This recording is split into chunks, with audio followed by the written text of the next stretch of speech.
Enoch Nkwe has been appointed as the new director of cricket for Cricket South Africa. This was announced earlier today. The story broke this morning, but Cricket South Africa announced it at about 2 o'clock. And yeah, so what I did is I shared a previous video of myself and Enoch when I interviewed him after he resigned from the assistant coaching role. Um, and till this day, we are still the only people that he's actually spoken to on video about the situation. I think that we were probably one of the last people to do so. So go ahead and go listen to that particular interview because it gives you some insight into his thinking and probably what he's going to bring into the role as a director of cricket. But on today's show, I'm going to be talking about Enoch specifically. We're also going to look at the other roles that were also brought into the new structure. There are other executive roles as well that were made and announced in this particular press release. I will go through the press release with you guys as well, in case you've missed it. A lot of you guys might have missed it. If you're busy throughout the day and you haven't had an opportunity to see it, it is on our site, and I'm going to read it to you off our site. So stick with me, and you'll be caught up before we start discussing everything. Before I start getting involved with the live chat over there and seeing what you guys think about these appointments too. I might even sneakily put in the call-in link for you guys to call in on the show and have your say too, if I sense that is a lot of people asking for it within the live chat. So, without further ado, before I get started, you the guys that are new to this channel and if you haven't subscribed yet, please do so right away. Subscribe to this channel, click that notification bell for all future videos. Also, smash that like button, please. Comment and share. Please do that for me because that's how we get into recommended feeds on YouTube. Help us get to that to the 4,000 subscriber mark and move on and closer to that 10,000 subscriber mark. Then also get involved with the Patreon account. The link is on the screen as well as in the description. This will help us also promote our channel a lot more, also grow as a channel. We can invest it into certain things as well. If you guys help us out by becoming a patron, you become a part of our community and our family. So become a patron today. And I also mentioned cricketfanaticsmag.com, which will get a little bit of an advertisement today as I read out the press release. So without further ado, let me not waste your time any further with more intro stuff. Let's get straight into today's video.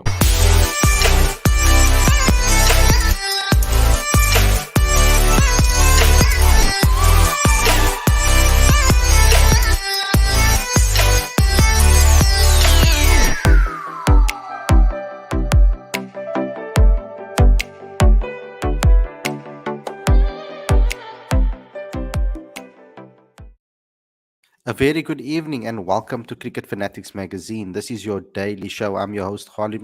This is the show where we talk about all the major talking points in South African cricket.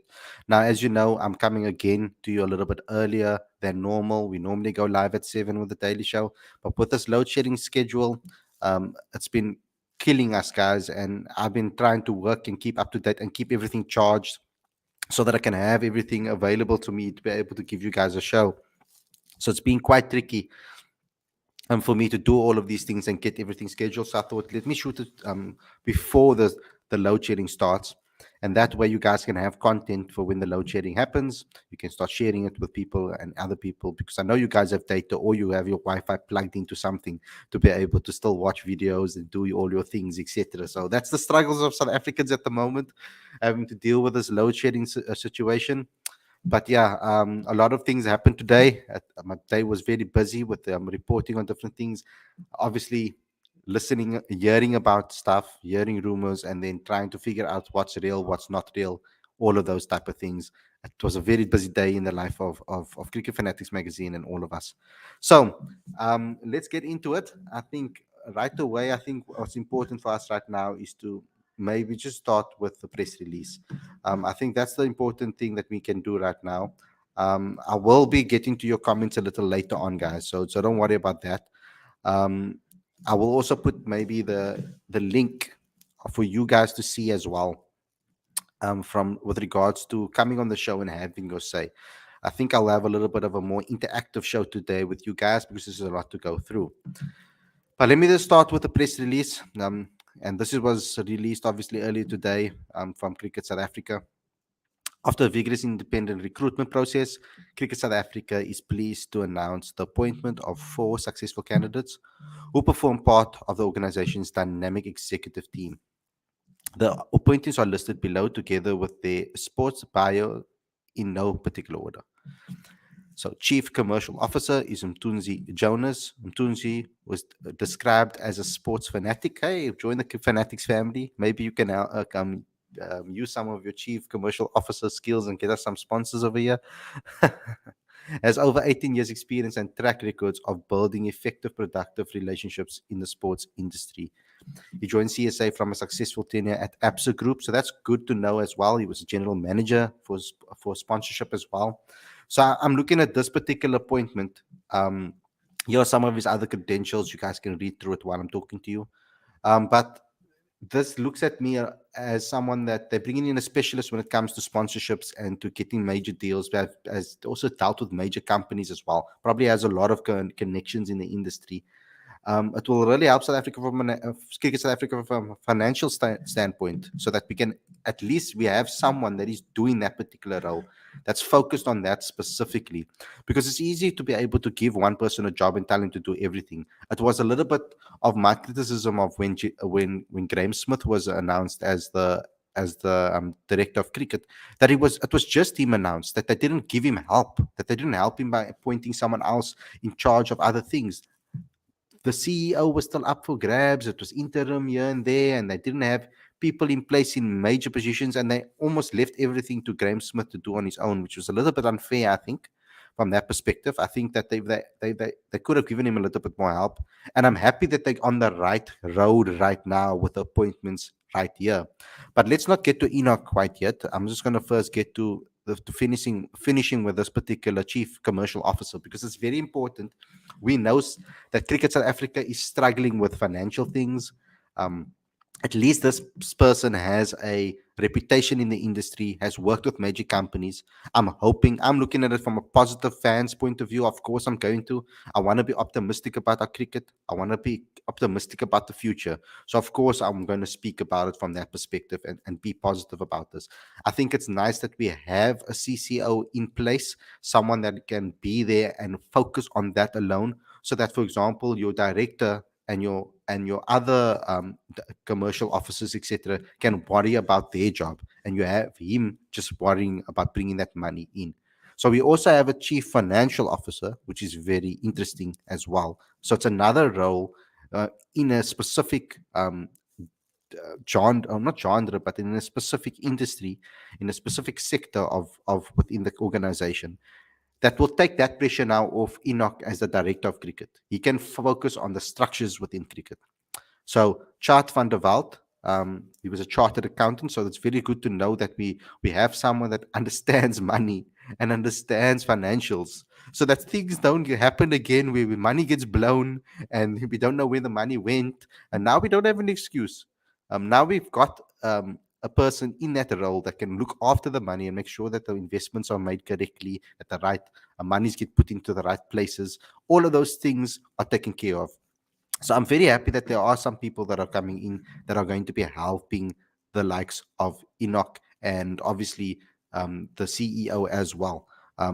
But back to Chart van der Walt, he was also a financial director and later commercial director at Healthcare South Africa at Imperial. So Imperial is a massive sponsor of the Lions, of course. So I mean, there is a connection over there. There must be in some ways. But this is what interested me as well. Prior to joining Imperial, he was also chief financial officer for the RTT Group and divisional financial director for the Marlin Group. So he's worked with quite a few other companies. Now it's about, at least in those positions, those are positions that are very specific. I don't think too much about cricket um, needs to be known or understood. I think those are two positions where I feel people can grow into those roles, grow into for the love of cricket and learn how to work and adapt to that. And I think Enoch can also help them along to that. Now, next is our new director of cricket. Director of cricket is Tabiso Enoch Nkwe. Enoch played professional cricket for the Lions before he was forced to early retirement due to his career-ending injury. He played 42 first-class matches, 38 List A games, and 9 T20s. Enoch has extensive experience in setting up strategies for high-performance structures, with a proven track record of using excellent personal communication and organization skills to lead and improve cricketing systems, recruit excellent personnel, and improve team efficiencies. Enoch was a strategic cricket consultant, technical director at the Lions as well. He was responsible for reviewing the existing CGL high performance approach and systems across all CGL cricket structures with the aim to propose a medium of long term high performance strategy. He was also assistant head coach and interim team director of the Proteas men's national team. His responsibilities included assisting in managing, monitoring, and conducting men's national team's daily training environment, including facilities and coaches, daily schedules, session plans, player workloads, player communication, and provided input, insight, and guidance to help inform the discussions of a national selection panel in accordance with the terms of the selection policy. Furthermore, Enoch served as a head coach of the Josie Stars for Mzansi Super League tournament, assistant coach for Vancouver Knights in the Canadian Premier League, assistant coach for the Netherlands men's national team, head coach for Gauteng Strikers, assistant head coach for South African A team, assistant coach for the South African under 19 team, head of high performance Gauteng cricket. Enoch holds a level 4 coaching certificate as well. Enoch's achievements include winning the Mzansi Super League with Chelsea Stars in 2018, winning the CSA 4-day competition and CSA T20 competition with the Lions in 2018-19, winning the CSA 3-day competition, CSA 50-over competition, CSA T20 competition with Gauteng Strikers, Coca-Cola Kaya Majorla Week, December 2010, the franchise under 19 tournament in 2013, unbeaten in the Cricket South Africa under 19 3-day competition in season 2009-10, 2010 and 2011, and 2012 and 2013. The triangular series against Pakistan under 19, Zimbabwe under 19 season 2011-2012. The ODI series against England under 19 in 2012-2013, and finished third at the ICC under 19 Cricket World Cup in 2012 in Australia. So that is what Enoch's all about. And I think that's the main headline of today, of course, is Enoch Nkwe and his appointment, of course. Now, there's going to be a lot of questions, probably. I'm going to guess that there's going to be a lot of people that they're going to think like didn't expect or see this coming. And we're going to get back to Enoch right now. I'm just going to move on a little bit to Manele. He's going to be the chief marketing officer. So they've got someone in charge of marketing. He's worked with the Lions for years and for the Gauteng for years. Very much involved with us as the media as well, when we needed interviews, etc., during the Mzansi Super League with the Josie Stars as well. So he's been involved with a lot. He has a lot of experience as well. So a good appointment, I feel, too. Someone that has a lot of experience in these type of roles. He also holds BCom honors and BCom, so he has BCom under his belt as well from that perspective. So very, very qualified and experienced with regards to one of the biggest franchises in South African cricket, of course. So yeah, there were some comments as well from the chief executive officer, Poletsi Moseki. He says CSA is international in turning the corner and reaching great heights. The appointment of these executives is intended to strengthen CSA's resolve and anchor the administration with the best expertise on offer. I'm delighted that CSA has attracted this caliber of talent, which will change the fortunes of the organization into the future. It is against this background that I congratulate the appointees for making it through the stringent recruitment process, which merited their appointments. They have indeed demonstrated their desire to serve this beautiful game in the different portfolios by bringing their capabilities to bear. The director of cricket will assume duty on the 1st of July 2022, while the other three executives will join on 1st August 2022. And here's us guys right now, live, on the show. So yeah, so that's all there for you guys. So that's you guys looking at us and seeing how Cricket Fanatics magazine works, all live in front of you. Very exclusive, exclusive. I wish I had an exclusive button with a sound. If you guys get involved with the Patreon account, then maybe you can help me afford that. But let's talk about it. Let's get some of your comments. I'm going to put a link in the live chat right now for you guys if you want to call in and have your say. Let's do that quickly. So, and call in if you want to have your say. So yeah, I'm going to give you my opinion first. I just want to pin that to the live chat for you guys so that people don't get lost. Otherwise, people get lost and they're like, but where's the link? And then I need to repost it again. So that's going to cause a whole lot of nightmares. So let me just pin it. I need more administrators. You guys need to put your hand. Maybe Lawrence or one of you guys can become monitors in the live chat as well, to help me out, because it can be quite difficult sometimes to monitor everybody, to read the comments, respond to people, and do all of these things. That will really help out if people also want to become part of that. But it's pinned to the live chat if you guys want to call in and have your say about this. Let me first have my say. Okay, so I just want to put out of the way, are going to be a lot of rumors about this particular thing first and foremost. Well, I've got already my co-host is going to join me right now. Tsepo. Okay, so he's with me. So I do have a partner in crime over here. But okay, let me Right. first start with my thoughts quickly, Tsepo, before I get to you. I just want to clear up some things. There's going to be a lot of conversations about this. I haven't looked at the live chat quite yet to see what you guys had to say yet. But I know there's some things that are going to be said about Enoch and the relationship with Mark Boucher. Now, from all my conversations that I've had, the it never seemed like he had an issue with Mark Boucher per se. I felt that it always was about the way CSA dealt with certain things, and it was the relationship between CSA and Mark Boucher, that there were issues having there, and it wasn't between him and Enoch. I feel that Enoch didn't just he left because he wanted to do other things and wanted to move on. We never knew. I don't think any of us knew whether Graham Smith was going to stay or not. But as it got closer to his contract being running out, we got a sort of sense that he wasn't going to renew his contract.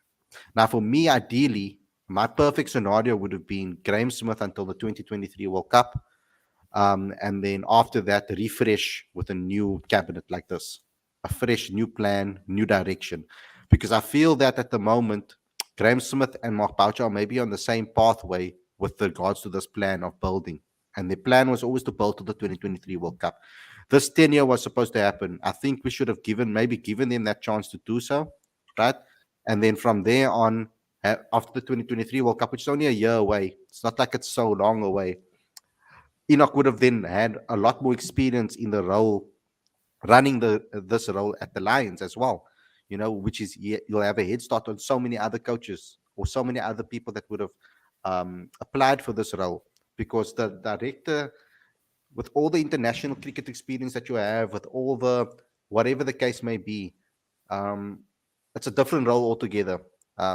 If you look at, I like to use football because it's a very football um, role. It's a role that actually became famous in the in this football industry currently. That the director of football was something that became very famous now after the 2000s. So obviously with the Premier League and all of those type of things, particularly not in the Premier League though, director of football roles were a lot bigger in other parts of footballing culture in Europe. You know, so I think they've adopted that style and that mentality with building those type of structures within our sporting systems, and we've had it with rugby. We saw with Rassi Erasmus being in that particular role and then coming into the coaching role. So they are kind of interchangeable, you could say, dependable on what the person's criteria and experience is.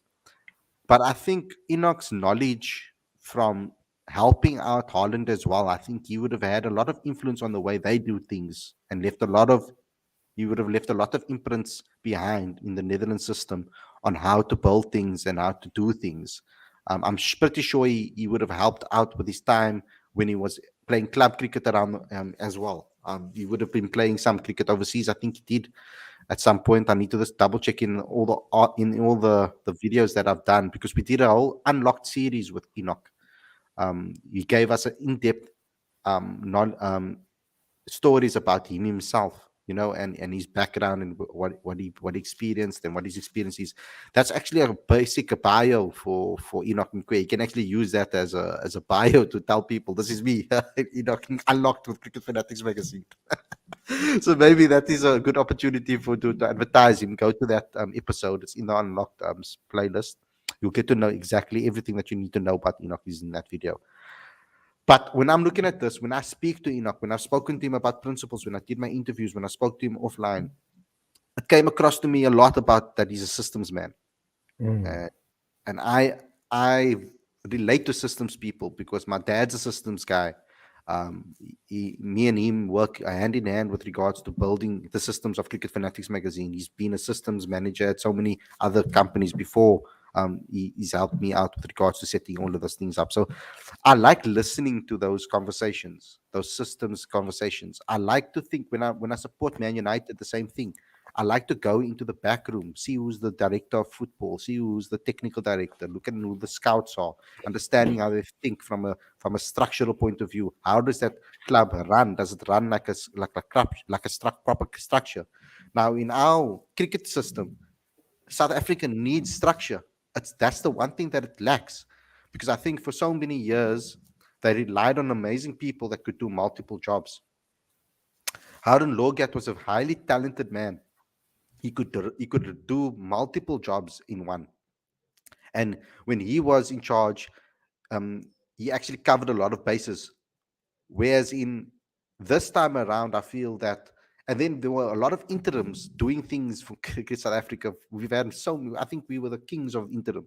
I think we could have been called interim CSA. Like literally, we were just interims, all that we had. So we haven't had structure for quite some time.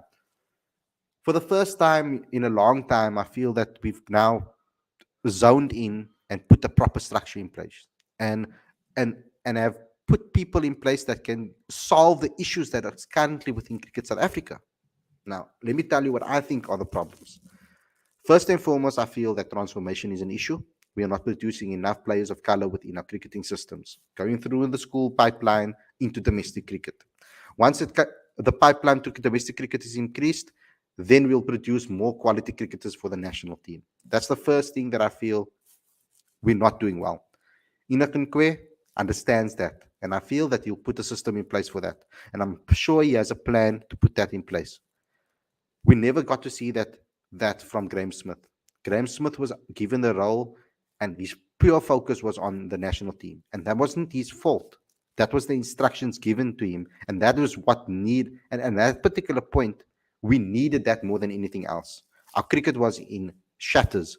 We needed someone to come in and give us that respect once again. We were losing out on tours. We weren't getting booked. So I feel that, thank you, Graham Smith. You've done a great job to get us back on that map and put us back there as a cricketing nation that can be respected again. Now we need to solve it deeper. We need to go deeper. I feel that Graham couldn't have gone. I think we need to go into the townships. We need to go into the areas, women's cricket, men's cricket, all of those things. And I feel that Enoch has that mentality, that mindset. Also, having a clear game plan and strategy. If the coach wants to play a specific game plan and strategy, I feel that Enoch's mentality, from when I've spoken to him, it comes across that he understands strategies and how to implement them. Now, whether him as a coach can do it, all of that by himself, that's another story, because you do need help from above. I feel that he's the right person to be able to give that support to whoever's in place.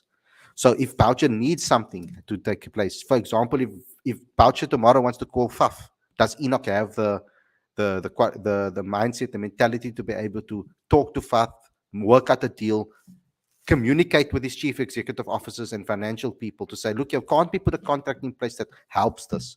I'm sure these things will be put in place now that we have proper people in the right positions. All of these things are now possible.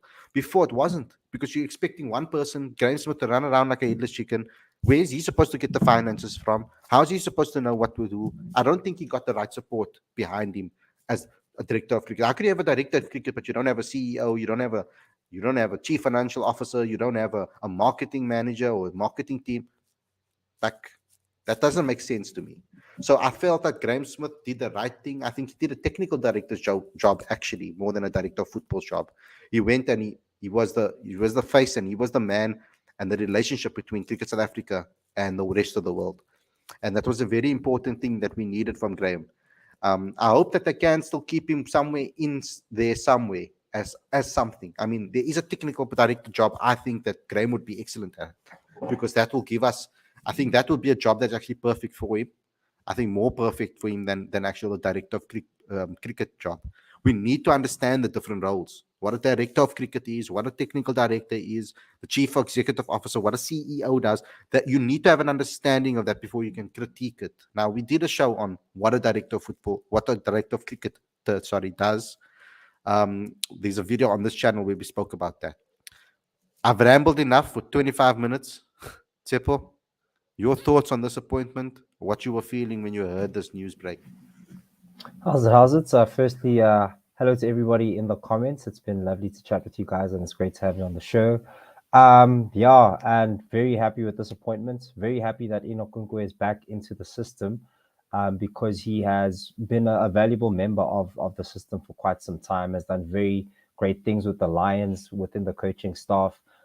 Even I think was partly responsible for, or was in the camp of South Africa, the South African men's team, when things were sort of we're putting together the pieces, with Mark Boucher.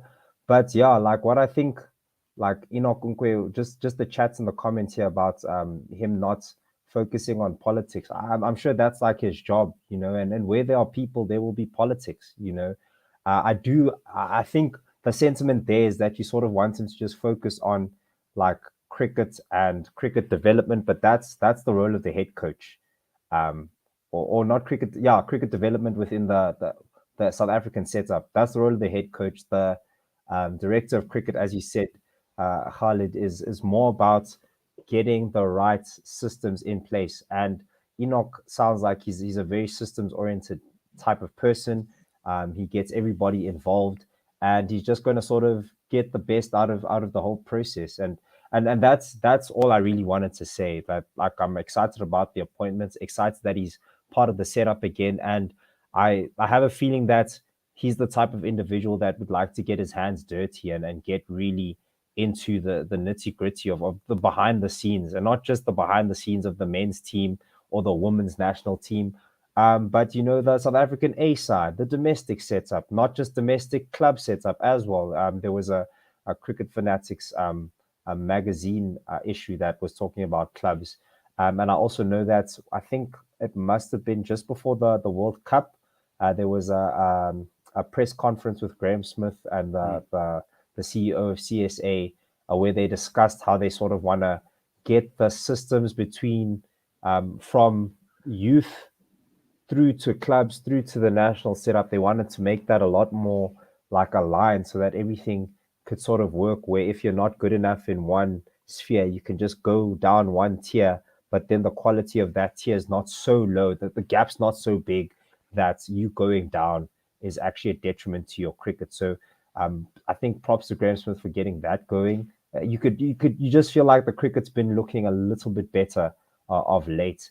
And yeah, I think a lot of plaudits goes to the backroom staff, and also in the comments chats about Enoch Nkwe and Mark Boucher trying to work out things, and that there was some sort of falling out, and I don't think that was the case. You also mentioned, Khalid, that the case was more that the issues were with CSA and their operations, and maybe it could be the case that you as a coach have one way of doing things, and working with another person who has a different way of doing things can sort of be difficult. But now that roles have been defined, roles are made clear, um, it could bode well for everybody. Yeah, and look, politics are part of the job. We're not going to take politics away from cricket. Politics are also a big part of South Africa in general. So yeah, I'm not of the opinion that we should be shying away from this. from politics, because I mean, development in cricket is politics. You know, giving people opportunities to get into certain places is politics. Getting the right pieces of the puzzle into place, that is politics, and this is basically his job now. Mm, So yeah, he needs to not shy away, get his hands dirty, and he seems like the type of individual mm. that actually would be keen on doing something like that. So yeah. Yeah. So I think our job now as people on this particular show, etc., is just to give a little bit more of education to the people to let them understand what the role is, what's required of that role, of course. So I'm going to be doing that a little bit more. Thanks a lot for calling in, Sepo. Um, I'll chat to you again very soon. But there's a lot to discuss. Let me get into the comment section and see what you guys have to say, because I feel we do hold some sort of responsibility to you guys to give you guys insight and I try to get you guys to understand what the role requires and what is necessary for the role. I did a lot of it when Graham Smith was appointed. I was very excited with the whole idea of having a director of cricket because I feel that the head coach should focus on the cricket. That should be his job. That should be Mark's job. Mark mustn't worry about things that are happening off the field or other things that are happening. He needs to focus on the team and getting the best out of them. So having a director of cricket that is competent enough to understand the pipeline as well, I mean, Mark won't have the time as well to go and scout every single game. He can't necessarily go to every single venue, every single game, watch every single player, and then report back and still have national duty stuff. So I think that having a director of cricket in place that understands that pipeline has that understanding of being a coach in the pipeline, also has worked at every single level possible within in cricket as well. That experience, you understand how the systems work, how do we pump talent in, also being a person that understands being a player of color and the struggles that a player of color goes through, will be able to sort out the pipeline correctly to be able to pump more people, the majority of people, through a system to teach them and give them the same platform and the same advantage that other players get. So it's very important to have those levels to be leveled out. I think that he's the type of person that will probably go right through. From the interview that I did with him, from the unlocked episode that I did with him, from the conversations I've had, I think he's a great appointment. But I think that the others that were probably in the running for it are two. Now, just because I guess this is not who's going to listen to me on this, but just because someone didn't get it, like I saw that Robbie P was being floated around as a possible appointment as well, who also has a great understanding of these things, and he also has a master's degree as well, I've heard. So another person that is qualified for the role. But I feel that just because Enoch Nkwe has it for now, doesn't mean that he's going to be the director of cricket forever. I mean, if it's a 5-year, 10-year, a 3-year, 10-year, dependable on where he sees himself going as a person, I'm sure he has also massive dreams and aspirations to take his career even further than Cricket South Africa. So just because you don't get the job right now doesn't mean that you won't be able to get it in the future. It gives those people an ample time. And like if that was me and I was applying for a role and I didn't get it, um, that would mean to me, okay, work harder, improve myself. Let me try and apply again in the future and try to get it again when that person moves on. Apply for a different role where you can be within the system. Maybe there's a technical director role that opens up. It would be good experience for you to maybe be an assistant to the director of cricket first and then grow from there. I mean, I'm not the type of person that believes in this whole egotistical nonsense where um, oh, you my boss and you must listen to me type of thing and I overrule you type vibe. I feel that everybody has a role within the community. Yes, okay.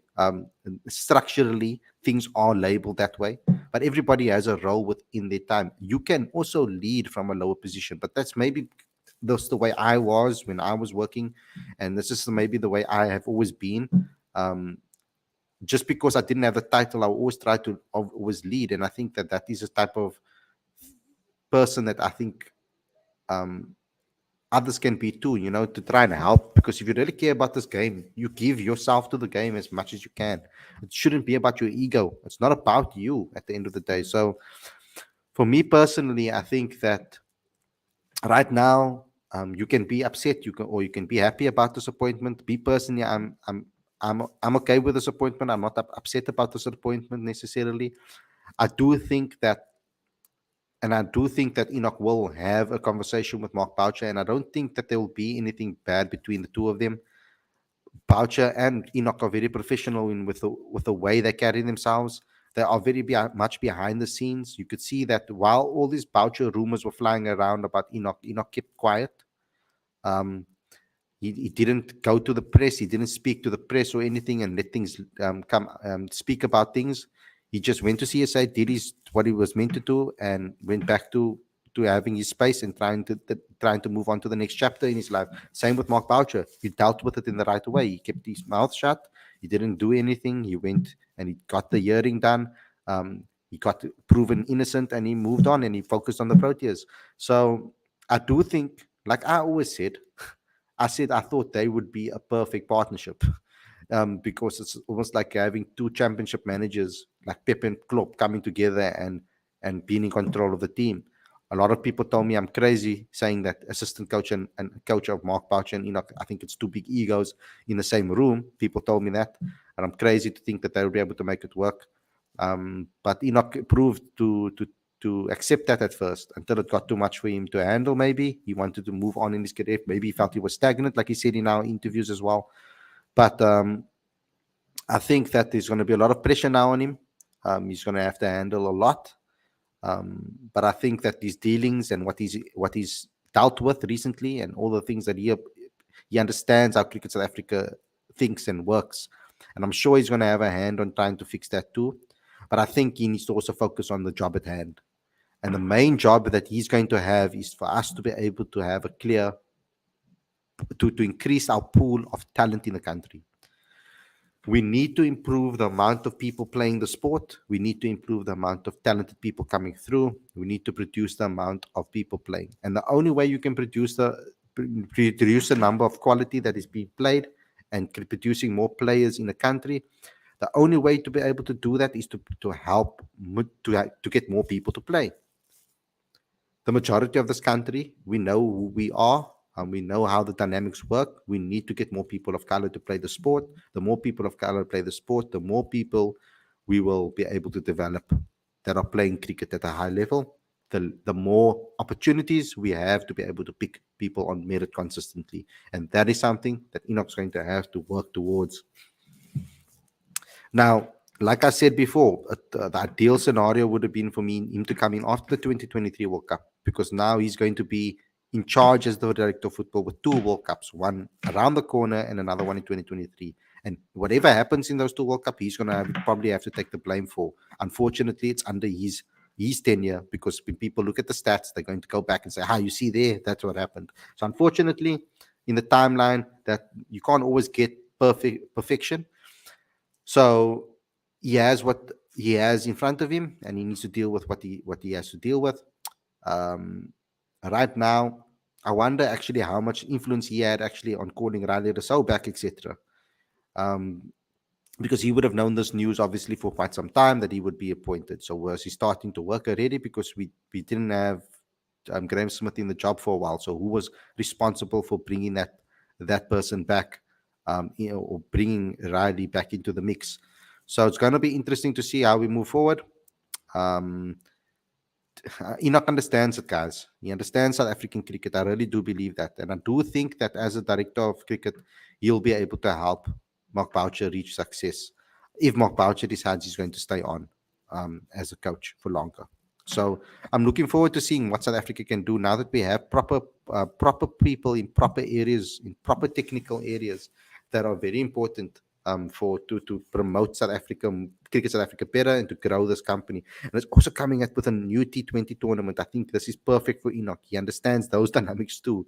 The way he built Jose Stars as a brand, as a team with an identity, with the style of cricket that they want to play. I think it was excellent the way he did that. He was a real good ambassador for the game in that first inaugural season. So, yeah, let's get into some of the comments and see what you guys have to say. Where should I start? Should I start at the bottom and you guys are going to continually comment because there's a lot of comments. Hussein Murchi saying, do you think Enoch can handle the pressure of being DOC in the boardroom? I do. Enoch Nkwe is a type of person that I feel is also a very respectable, well-liked type human being as well. So I think he can have the right conversations in the right manner. I don't think he's the type of person that will get riled up or inflamed or upset in pressure situations. I feel that he's a type of person that can logic things out, can remain calm, and can look at the big picture. So I think he'll be able to handle that pressure. Um, I think that he that he's done a great job at rebuilding the Lions. I feel he had a massive role in helping the Lions become a force once again. Whenever I speak to any players that were at the Lions, always spoke about how Enoch thought about the game. He thought about things differently to how other coaches that they've worked with thought. And he influenced Wanele Guavu as well a lot. I've interviewed Wanele as well, and he told me too about the influence of how Enoch thought. And a lot of people don't know that he worked at Gauteng Cricket also as a high performance under 19 coach as well. He was very much involved with grassroots and building the systems of the under 19 pipeline. And Gauteng has always been a very strong team at the Kamajolo Weeks. They, as a team unit, didn't always produce the most amount of SA school stars, but as a team in unit, they were very competitive and they were always on top as one of the best.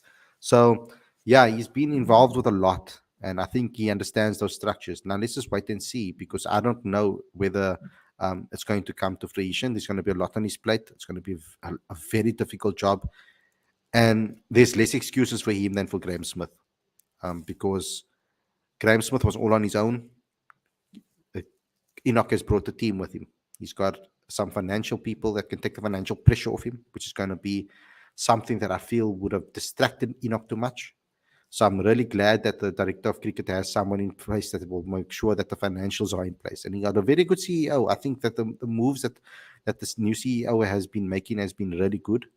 He's been efficient. He's been straight to the point, and he's dealt with issues quickly and behind the scenes without anybody knowing. He sorts things out. And he's been walking the talk. That's how it seems to me, at least. And he stayed away from the noise. He stayed away from all the noise in the media and stuff like that, because you know that how that can derail you. But even derails us as fans when we try to pick out information and what is true and what's not true. So yeah, it can be quite tricky. Something Smith lacked was the development of club cricket. Maybe that's because he never struggled as much as a person of color coming through the system. With Enoch, I feel it will be different. Yes, and I've spoken to Enoch about this, guys. I mean, that's why I'm excited about this, because I feel I've spoken to Enoch about how he would. I like to speak about to professionals that are in the system about how they feel that the systems can improve. How do you see the future happening? How do you see the current system? Where do you think the flaws are? Where do you think we can improve? Those are the type of conversations I like to have with people, and I've had these conversations so many times with Enoch. Now, obviously, I can't reveal every single any information that was revealed in some of these conversations, but I can give you guys the understanding of the strategy and my takeaways and my learnings from it. Speaking to Enoch, he spoke a lot to me about systems. It was hardly ever about um, cricket itself on the field. He always believed that we have the talent within the current unit. If they just come together as a team and play together, that we'll be able to reach success. And he's always believed that our system, cricket, the standard of cricket in South Africa is quite strong.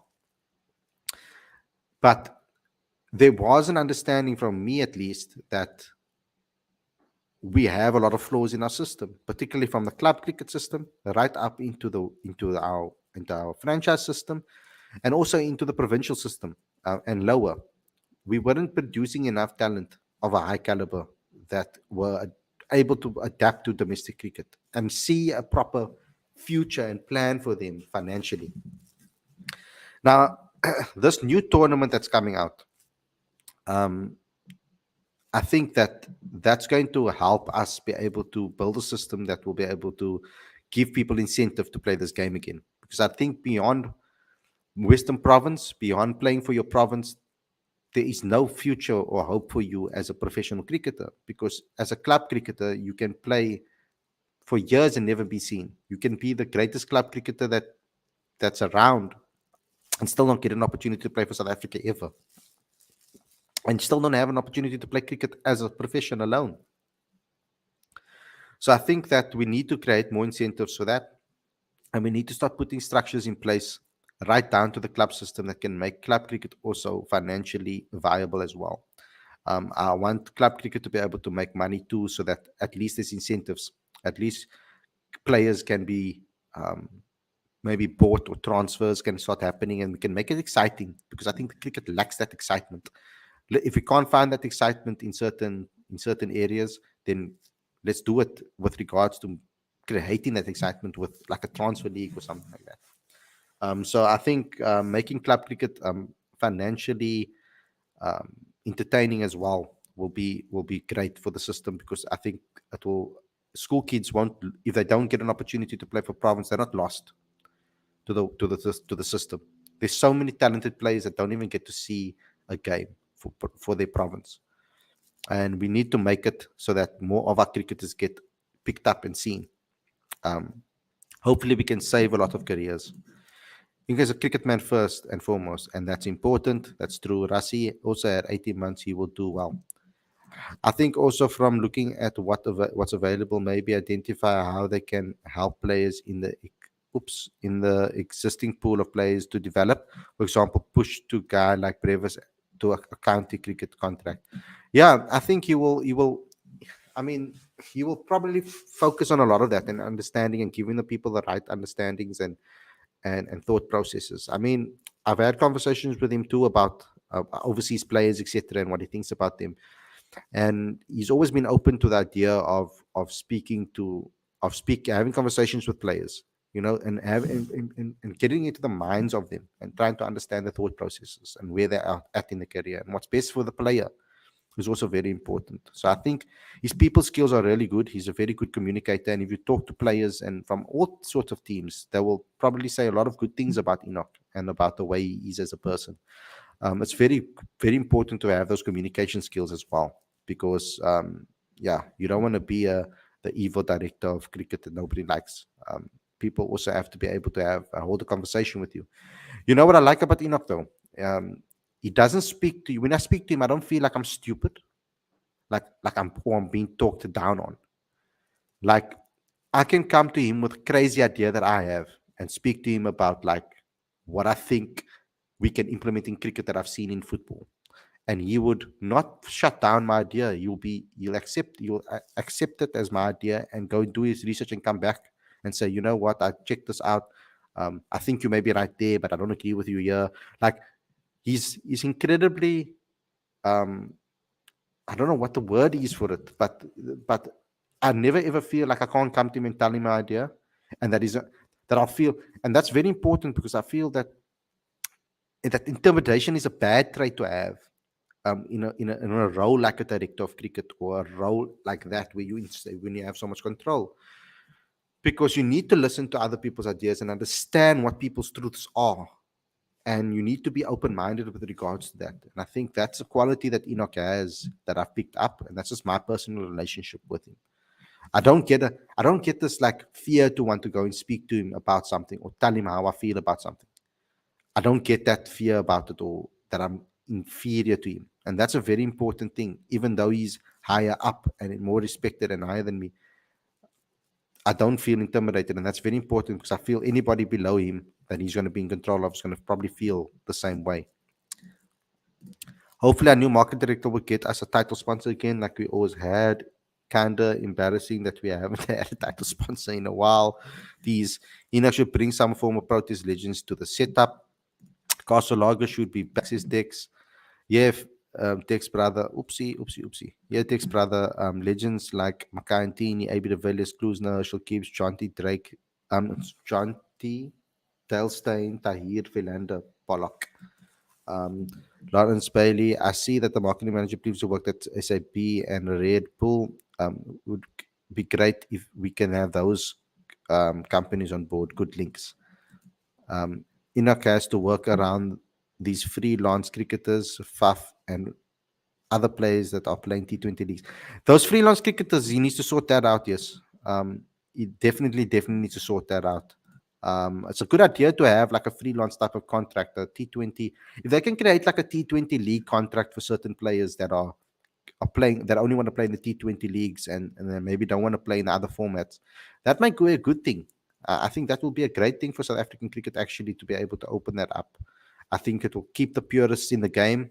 It will filter out the people, the guys that are want to play the purest form of the game, um, and want to represent the country, and the guys that just want to be able to have a career path and play cricket for the fun of it. Instead of having that pressure of playing for your country. Not everybody wants that. Some people just want to have a career in the sport. Um, it's a good idea to maybe have this type of contract for people that are playing in specific formats, of course. I think T20 tournaments specifically. Next should bring guys like Faf. Okay, you already said that. Enoch should also groom some youngsters who will be cool. You want Enoch to do a hell of a lot of things right now, in the future, like stuff. So what Enoch will do, from my understanding, is from I've seen what you guys have said over here, but what I think Enoch will do is he'll put the systems in place to be able to make sure that we can that it can work on its own, that it doesn't need to have people sitting there with their finger on the pulse consistently, constantly, over and over, all the time. I feel that he'll put people in place and systems in place to be able to do a lot of the searching and the scouting for him. Now, it's very important that there is a pipeline. I've spoken about it. I've spoken about what what I would like to see from regards to for the coach, when the coach is sitting there, that he knows that if 100 Klassen is injured, that he knows that he has 3, 4, 5 players that maybe are in the pipeline that are played like Riley Klassen or can contribute that amount of runs at that rate in that particular period of the game. All of those all of those things you need to be able to put in place and make sure that there's that high performance manner in place. Now, I just think that Enoch is a nice central piece to the puzzle to connect all avenues of cricket. Whether I'm going to be proven right or wrong is irrelevant to me. I just want the best. I want the best for South African cricket. So hopefully he can implement what is best for South African cricket, and I'm hoping that he does so. Let's see. I'm going to try and have a conversation with him and see if I can bring him on a show and maybe get into the head or into the mind of the director of cricket to understand what he's going to be doing. I don't know if it can be approved or not. I think I'm going to have to go through a lot of people before I can get to the director of cricket now. But yeah, it would be interesting to have a conversation with him. But I would like to hear your guys' thoughts on what you guys think. Um, can you please put your thoughts in the comment section, not in the live chat, in the comment section after the game, after the video, so that we can also see what you have to say, and other people can also comment on you and interact with you on YouTube. And keep it respectful, please, guys. Thanks a lot, everybody, for watching. Don't forget to subscribe to the channel. Click that notification bell for all future videos. And like, comment, share. Also become a Patreon. Link is on the screen as well as in the description. Also go to cricketfanaticsmag.com for all updates. Yeah, guys, you can see I'm not 100% fully recovered quite yet. I still have a little bit of a cough. But I'm getting better. Lawrence asking me, Khalid, Frankie de Jong, what's happening? Oh, God. I don't know, eh? I don't know. You guys are lucky that you're not catching me mid Fabrizio Romano, because if I get a tweet over here saying that beside Frankie de Jong, I'll probably celebrate live on stream, and it's not even related to SA cricket, so that's going to be a little bit embarrassing. But I watch everything with regards to United, with regards to training sessions, to the youth games, to yeah, I'm very up to date with that as well. Proteas, United, my two loves in my life. So yeah. Anyway, guys, thanks a lot for tuning in again and all the support. Please help me out. Go look at the links in the description, please, and see where you can help me out, either with PayPal's, either with Patreon accounts, super chats, etc. Really, really will appreciate it. To all of you guys, have a great rest of the evening, and I'll see you guys again tomorrow for another Q&A session, if nothing major breaks tomorrow. But enjoy the rest of your evening, and have a great, great rest of your day. Peace.